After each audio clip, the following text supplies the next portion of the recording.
ఈ ఇష్యూ గురించి అందరికీ తెలిసిందే అనమాట. రీసెంట్ గా జరిగిన cold play concept, astronomer company CEO and human resources head issue గురించి. సో ఆ తర్వాత తను రిజైన్ చేశాడు. ఏవో జరిగాయి, బట్ అది మ్యాటర్ కాదు ఇక్కడ. బట్ థింగ్ ఏంటంటే వాళ్ళు ఒక కార్పొరేట్ లైఫ్ లో ఒక సీఈఓ లెవెల్లో ఉండి, అండ్ ఆమె హ్యూమన్ రిసోర్సెస్ కి హెడ్. సో వాళ్ళంత పెద్ద పొజిషన్ లో ఉండి ఇలాంటివి చేస్తూ దొరికితే సొసైటీకి ఏం మెసేజ్ ఇస్తున్నారు?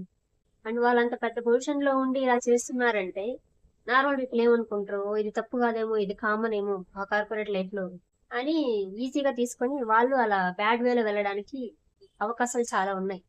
అఫ్ కోర్స్ ఇల్లీగల్ రిలేషన్స్ అనేవి ఈ కార్పొరేట్ లైఫ్ లోనే కాదు, ఈ సొసైటీలో ఎక్కడ ఉన్నాయి. బట్ అంత పెద్ద పొజిషన్ లో ఉండే వాళ్ళని మనం ఒక ఇన్స్పిరేషన్ గా తీసుకుంటాం కదా, ఖచ్చితంగా. సో ఇక్కడ థింగ్ ఏంటంటే కార్పొరేట్ జాబ్స్ అనేవి మనం ఎక్కువ టైం స్పెండ్ చేస్తాం ఆఫీసుల్లో ఫ్యామిలీ టైం కంటే, 9 to 10 hours అలా. సో అక్కడ అదర్స్ కి అట్రాక్ట్ అవ్వడానికి చాలా అవకాశాలు ఉన్నాయి. అందరూ అని కాదు, అయ్యే వాళ్ళు అవుతుంటారు అనమాట. సో హస్బెండ్స్ కానీ వైఫ్స్ కానీ అనుమానించండి అని చెప్పట్లేదు, జాగ్రత్త పడండి అంటున్నాం అనమాట. అబ్జర్వ్ చేస్తూ ఉండండి అప్పుడప్పుడు ఏం జరుగుతుంది వాళ్ళ లైఫ్ లో అని. అలా పట్టించుకోకపోతే ఇంకా అలాగే డిస్టెన్స్ పెరిగి డివోర్స్ దాకా వెళ్తాయి అనమాట. సో ఇక్కడ థింగ్ ఏంటంటే అంత పెద్ద పొజిషన్ లో ఉండి వాళ్ళు అలా చేస్తూ దూరిపోయారు కాబట్టి ఇప్పుడు అందరికీ తెలిసింది. అలా తెలియకుండా ఇంకా చాలా ఉన్నాయి కూడా.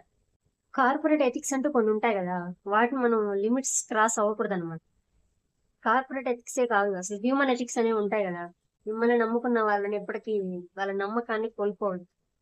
అరే మిమ్మల్ని నమ్ముకున్న వాళ్ళు ఏమైపోవాలి లైఫ్ లో? ఇప్పుడు వాళ్ళ యువతల వాళ్ళ హస్బెండ్, అవతల వాళ్ళ వైఫ్, వాళ్ళ సిచ్యువేషన్స్ ఎలా ఉన్నాయో మనకు తెలియదు ఇప్పుడు. బట్ మిమ్మల్ని నమ్ముకున్న వాళ్ళని ఎప్పటికీ మోసం చేయదు.